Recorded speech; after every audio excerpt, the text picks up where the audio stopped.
Assalamualaikum warahmatullahi wabarakatuh. Pada pembelajaran kali ini kita akan belajar tentang potensi bahan alam.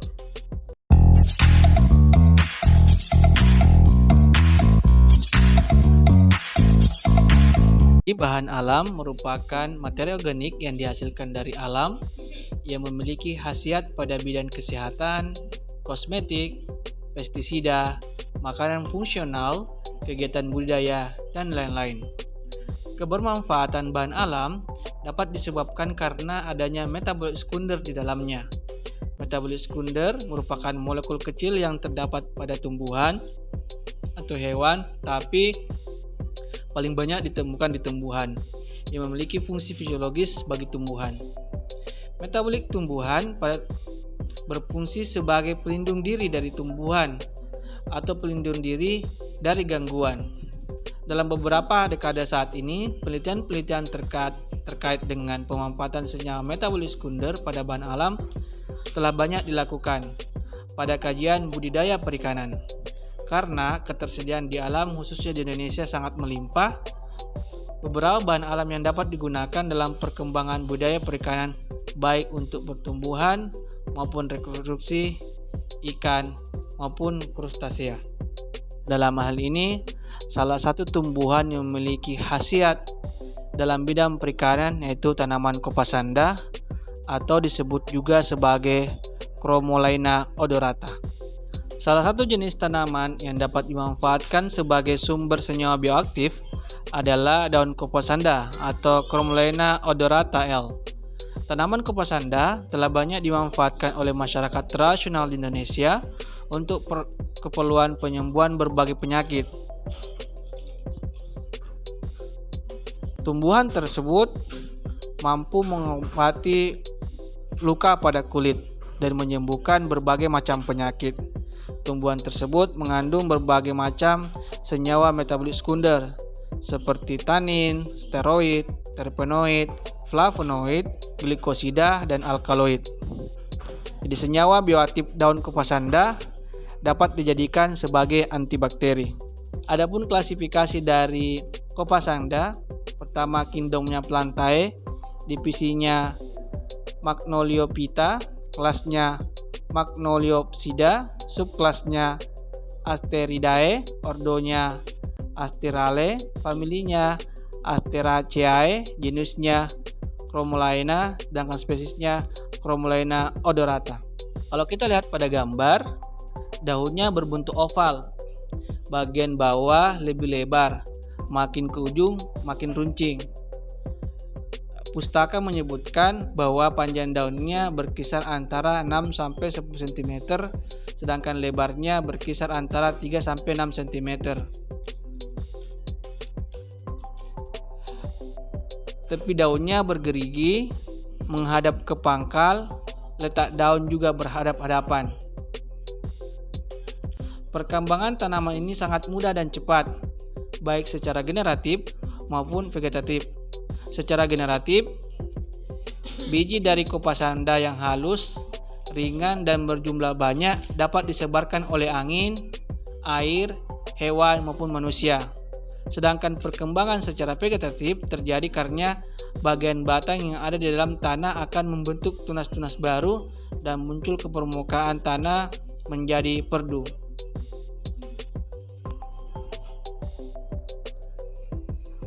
Karangan bunga dari Coppasanda terletak di ujung cabang atau terminal. Setiap karangan bunga terdiri atas 20-35 buah. Warna bunga pada saat muda kebiru-biruan, sedangkan semakin tua warnanya menjadi coklat. Dapat dimanfaatkan sebagai antibakteri. Jadi antibakteri adalah sebuah substansi yang mampu dalam hal ini menghambat atau membunuh bakteri, makanya disebut sebagai antibakteri, di mana bukan hanya bakteri saja yang mampu dibunuh, kadang juga disebut antimikrobial karena bukan bakteri saja yang mampu dibunuh, akan tetapi fungisida juga mampu dibunuh.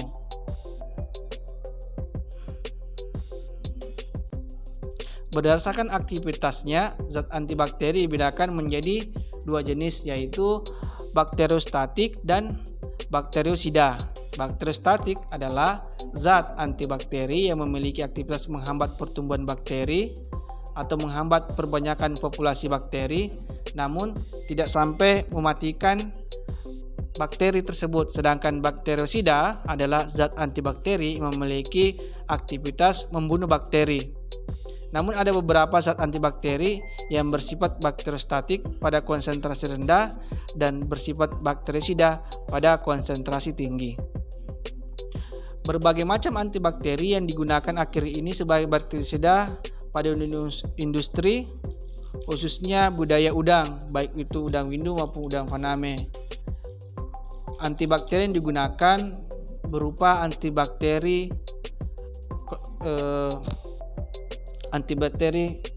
komersial. Antibakteri tersebut mampu menghambat bahkan membunuh patogen yang menginfeksi atau yang berada di sekitar media budidaya. Akan tetapi penggunaan antibiotik memiliki dampak negatif. Dalam jangka panjang, antibiotik tersebut menyebabkan pencemaran lingkungan, meninggalkan residu, bahkan menimbulkan resistensi bakteri terhadap aktivitas kerja dari antibiotik komersial tersebut. Oleh karena itu, perlu uji lanjut mengenai pemanfaatan bahan alam untuk digunakan sebagai antibakteri atau antibiotik alami. Kenapa memilih antibiotik alami? Selain tadi permasalahan dimunculkan oleh antibiotik komersial, juga penggunaan antibiotik alami juga cenderung aman terhadap lingkungan.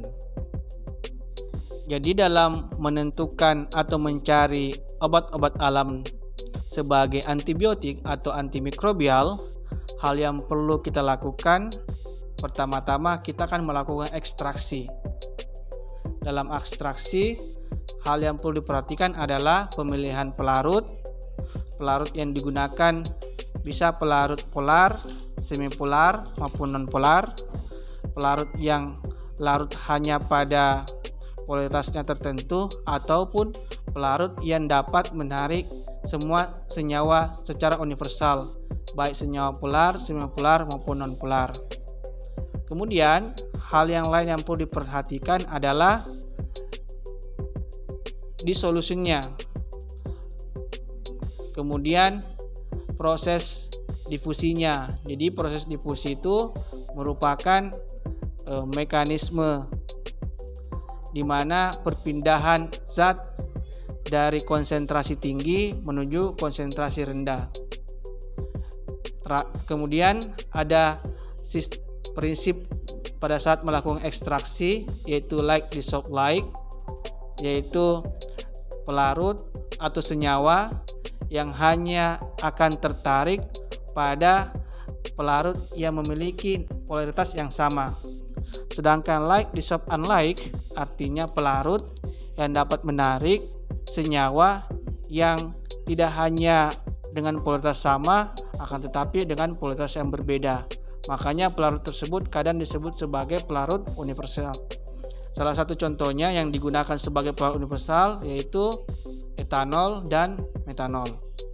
Kemudian, hal lain yang perlu diperhatikan dalam mencari bahan alam digunakan sebagai antibakteri, yaitu kita melakukan dua pendekatan. Pertama, pendekatan data empiris. Jadi kita membaca literatur, studi pustaka, bagaimana tanaman tersebut atau organisme tersebut memiliki senyawa bioaktif dan bersifat antibakteri, antimikrobial misalnya atau antivirus misalnya. Itu pertama yang dilakukan. Yang kedua, kita melakukan sampling random. Jadi random sampling, kita trial and error, mencari tanaman, bertanya kepada para petani, warga sekitar, bagaimana reaksi tanaman tersebut, apakah memiliki aktivitas misalnya gatal ketika terkena kulit, atau misalnya secara umum tanaman atau organisme budidaya akan menjadi sehat ketika ditumpahkan atau disebar ke dalam media tambak atau seperti apa. Itu dua hal yang perlu diperhatikan. Jadi pendekatan data empiris melalui membaca literatur, jurnal-jurnal yang terbaru, dan kedua trial and error.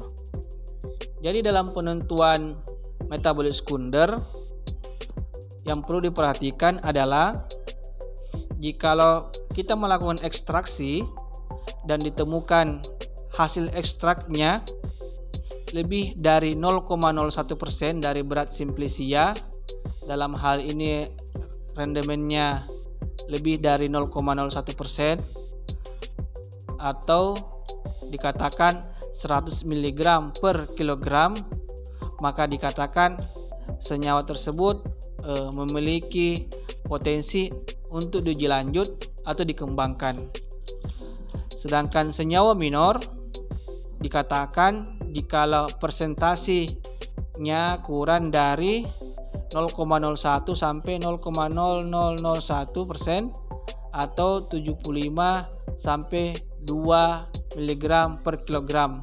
Kalau kita konversikan dalam ppm, berarti 20 sampai 75 ppm itu dikatakan sebagai senyawa minor.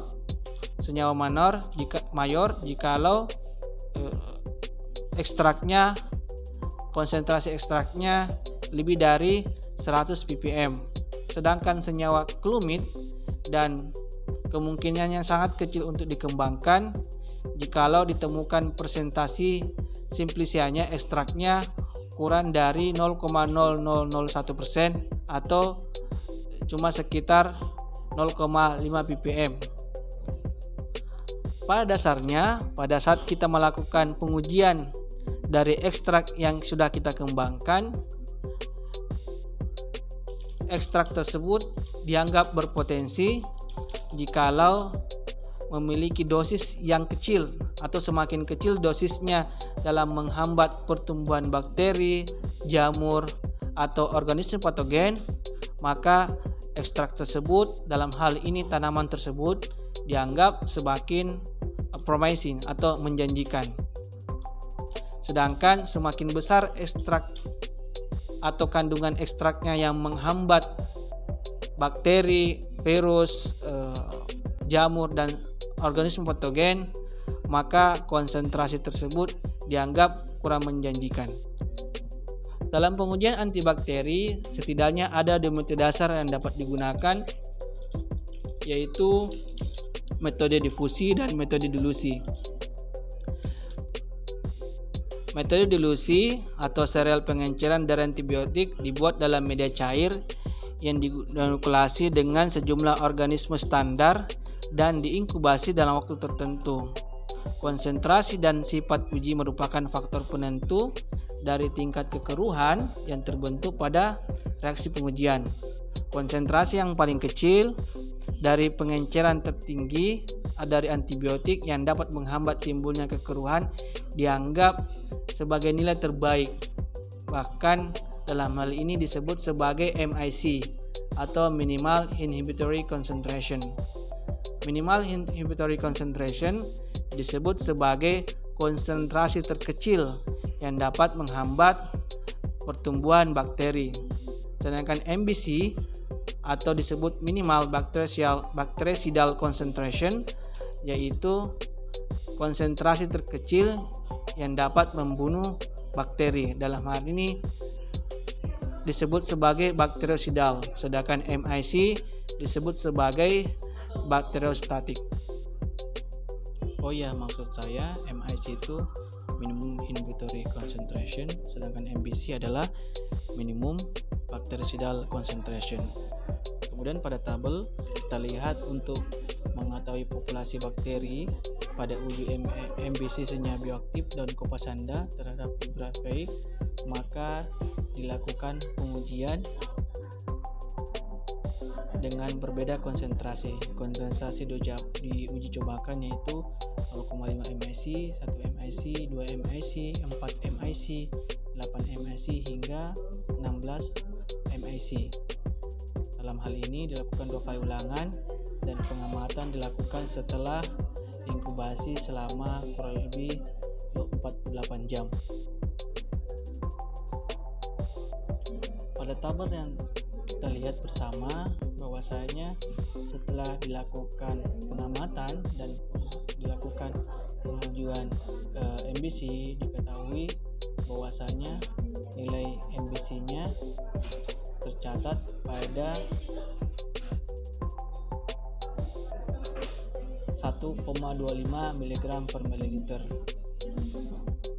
Artinya pada konsentrasi tersebut bakteri tersebut sudah mati atau ekstrak tersebut bersifat bakterisidal. Menurut beberapa peneliti dikatakan bahwasanya mekanisme kerja bakterisidal adalah mencegah pertumbuhan sel, menyebabkan kematian sel bakteri. Dalam hal ini, adanya flavonoid pada Copaxantha dianggap bersifat bakterisidal, di mana hal tersebut mengganggu fungsi membran sitoplasma. Adanya ion H+ dari senyawa fenol dan turunannya akan menyerang gugus polar atau gugus fosfat, sehingga molekul fosfolipid pada dinding sel bakteri akan terurai menjadi gliserol, asam karboksilat, dan asam fosfat. Kemudian untuk mengetahui populasi bakteri pada media yang telah diberi bakteri dan ekstrak, maka masing-masing tabung tersebut yang telah diinkubasi ditanam lagi pada media, lalu diinkubasi kurang lebih selama 24 hingga 48 jam. Setelah itu media tersebut diamati koloninya. Nah, pada tabel kita bisa lihat bahwasanya pada MIC1 koloni bakteri yang terhitung sebanyak 1,7 kali 10 pangkat 3, sedangkan pada 0,5 MIC atau konsentrasi 0,3 mg per mililiter, populasi bakteri hanya 2,8 kali 10 pangkat 5, artinya lebih banyak. Sedangkan nilai MBC terletak pada 2 MSI karena sudah tidak terlihat lagi pertumbuhan bakteri. Sebagai latihan maupun tugas pada kesempatan kali ini, silakan para mahasiswa sekalian menjawab pertanyaan yang telah ada di PowerPoint. Semua jawaban dari pertanyaan tersebut silakan dikumpulkan pada kalam Umi. Waktu yang diberikan kurang lebih 2 hari setelah mendapatkan materi ini. Kurang lebihnya mohon maaf. Assalamualaikum warahmatullahi wabarakatuh.